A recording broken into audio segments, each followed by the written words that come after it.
नमो नमः छात्रों, रीट की कक्षा में आपका स्वागत है। जैसा कि आपको पता ही है, हम शुरू से लेकर क्रमशः रीट के लेसन डाल रहे हैं और मेरा टारगेट है कि तुम्हारे रीट की परीक्षा में संस्कृत में 30 में से 30 नंबर प्राप्त कर सको। तो शुरू से ही जो क्रमशः मैंने वीडियो डाल रखे हैं उन्हें क्रमशः देखते जाएं। ये नहीं हो कि मैं अगले वीडियो डालूं और पुराने शायद डिलीट भी कर दूं, ज़्यादा वीडियो हो जाए तो उन्हें क्रमशः देखते रहें। हम संधि टॉपिक पढ़ रहे थे और संधि में भी हम ज्ञान संधि पढ़ चुके थे और दूसरी संधि है अयादि संधि। अयादि संधि में क्या होता है?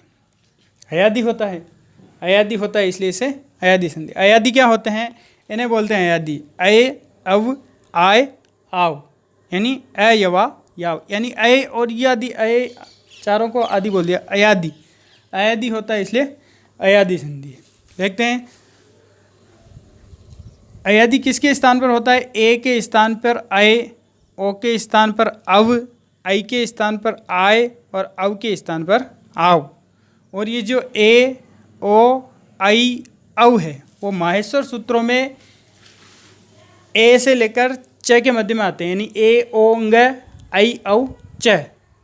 माहेश्वर सूत्रों में अंतिम वर्ण को प्रत्याहार में छोड़ दिया जाता है, प्रत्याहार के वर्ण लिखते समय, यानी ए, ओ अंग को छोड़ा, फिर आई, औ, च को छोड़ दिया, यानी ए से लेकर च तक ये चार वर्ण आते हैं। ए, ओ, आई, औ, ये एच वर्ण है।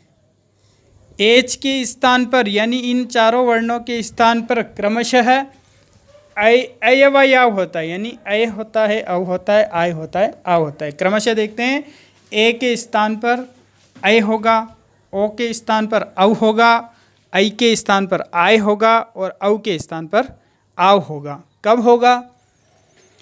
एचः क्रमाद अय, अव, आय, आव एतेषु अचि, अच परे होने पर, यानी बाद में अच होने पर, बाद में स्वर होने पर।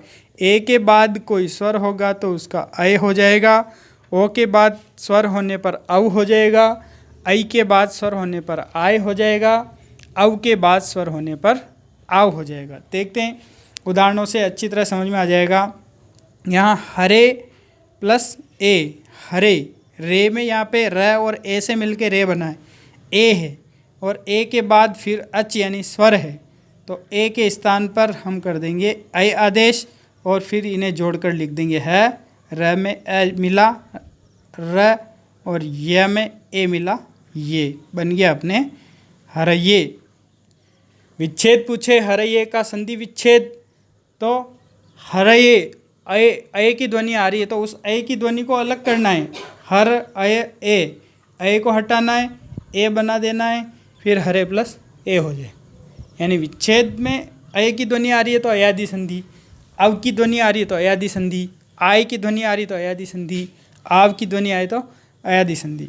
यहाँ देखते हैं दूसरा उदाहरण, ओ का अव, विष्णु प्लस ए, यहाँ णो को लग क्या अण है और ओ से बना है, फिर ए आ रहा है, यानी कोई स्वर आ रहा है, ओ के बाद कोई स्वर है तो ओ का अव आदेश कर देंगे, तो विष्णु, ण में ए जोड़ा विष्णु, व में ए जोड़ा विष्णवे। ऐसे ही नई प्लस अक है, नई बना है न और ऐ से, ऐ का आय आदेश, यानी न नई का हो गया नाय, और यह में अक जोड़ा, यह में ए जोड़ा, ये पूरा हो गया, और कह नायक है। ऐसे ही पऊ, औ के स्थान पर आव आदेश होगा और शब्द बन जाएगा पावक है, यानी हरये, विष्णवे, नायक है, पावक है। इनमें ध्वनि देखते हैं, हरये अय की ध्वनि, विष्णवे अव की ध्वनि, अव की ध्वनि आ रही तो ओ में बदलेंगे व्यंजन को, नाय, आय, आय की आवाज़ आ रही न के बाद में तो न को आई में बदलेंगे क्योंकि आय ऐ से बने। पाव, पावक है, आव, आव की ध्वनि आ रही है तो इस प व्यंजन को अपन अव में बदलेंगे क्योंकि अपने को पता है कि आव अव से बनता है, तो पाऊ, पाऊ प्लस अक है। और कुछ विशेष उदाहरण देखते हैं जो भी परीक्षा में पूछे जाते हैं, जहाँ बाद में स्वर नहीं है तो भी यहाँ अयादि संधि होगी। कैसे? यकारादि प्रत्यय अगर बाद में है, यकारादि किसे कहते हैं? ऐसा प्रत्यय जिसके आदि में यकार है, यकार यानी यह वर्ण जिसके शुरू में आदि यानी शुरू में यह वर्ण ऐसा प्रत्यय अगर परे हो बाद में हो तो भी ओ के स्थान पर औ कर देंगे, औ के स्थान पर आव कर देंगे। यहाँ अपन देखते हैं गौ गो प्लस ये यकार आदि प्रत्यय है यम, तो यहाँ गो का गव आदेश हो जाएगा, औ आदेश हो जाएगा, गौ और यम गव्यम बन जाएगा। यहाँ नव और यम नव्यम। यहाँ हम देख रहे हैं कि यहाँ बाद में स्वर नहीं है। यहाँ तो हमने कहा था कि एच के बाद स्वर होना चाहिए, तब ए के स्थान पर आई करेंगे, ओ के स्थान पर औ करेंगे, लेकिन यहाँ स्वर नहीं होने पर भी क्योंकि ये यकारादि प्रत्यय बाद में है इसलिए ओ का औ आदेश और औ का औ आदेश बनके ये बनेगा। तो ये उदाहरण भी याद रखने हैं, गव्यम और नाव्यम परीक्षा में पूछे जाते हैं, कई परीक्षाओं में पूछे गए हैं।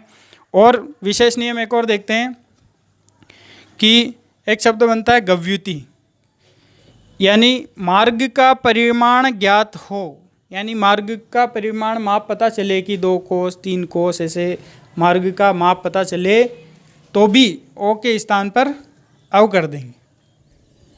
संस्कृत में वार्तिक आता है अद्व परिमाणे च, उसके अनुसार वार्तिक पे नहीं जाएंगे, सिंपल भाषा में याद रखेंगे कि मार्ग का परिमाण ज्ञात होने पर भी ओ के स्थान पर। यहाँ गव्युति से पता चल रहा है 2 कोस युति यानी कोस, तो यहाँ 2 कोस का पता चल रहा है इसलिए गो प्लस युति, यहाँ स्वर नहीं है यह है, लेकिन व्यंजन होते हुए भी मार्ग का परिमाण ज्ञात होने पर ओ के स्थान पर अव आदेश होकर बना गव्युति। हमें गव्युति उदाहरण याद रखना है, गो प्लस युति बनता है, गव्यम याद रखना है, गो प्लस यम बनता है, नाव्यम याद रखना है, नव प्लस यम बनता है।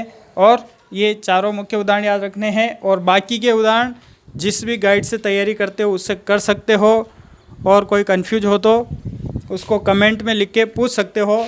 और ये तुम्हारे लिए प्रैक्टिस है, इन 5 उदाहरणों की प्रैक्टिस करके कमेंट बॉक्स में लिखेंगे। जय तु संस्कृतम जय तु भारतम।